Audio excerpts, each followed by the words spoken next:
వారి స్నేహిత బృందం నాయకత్వంలో ప్రతి సంవత్సరం మన అమరవీరుల యొక్క జ్యోతిని వెలిగిస్తూ వారి ఆత్మశాంతికై మనము ఈ కార్యక్రమాన్ని ఏర్పాటు చేసుకున్న సంగతి అందరికీ తెలిసిన విషయమే. అటు భాగ్యనగరంలో ఇటు సికింద్రాబాద్ లో అన్ని విధాల తెలంగాణకు పాటుపడుతూ ప్రత్యేక తెలంగాణ రాష్ట్రం కొరకై ఉద్యమిస్తూ ముఖ్యంగా ఆ రోజు అసలు భాషన ఈ అమరవీరుల యొక్క జ్ఞాపకార్థం కొరకు పిజే సూర్య గారు సికింద్రాబాద్ లో ఆయన మిత్రబృందం ప్రతి పేరున నేను వాళ్ళతోటి అభినందిస్తూ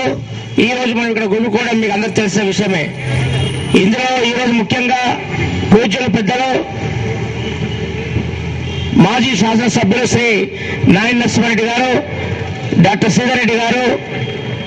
రామదాస్ గారు, పిజే సూర్య గారు, బి నరసింహరావు గారు, మిగతా క్షమించాలి కొంతమంది పేర్లు నేను కనుక్కున్న తర్వాత నేను అనౌన్స్ చేస్తాను.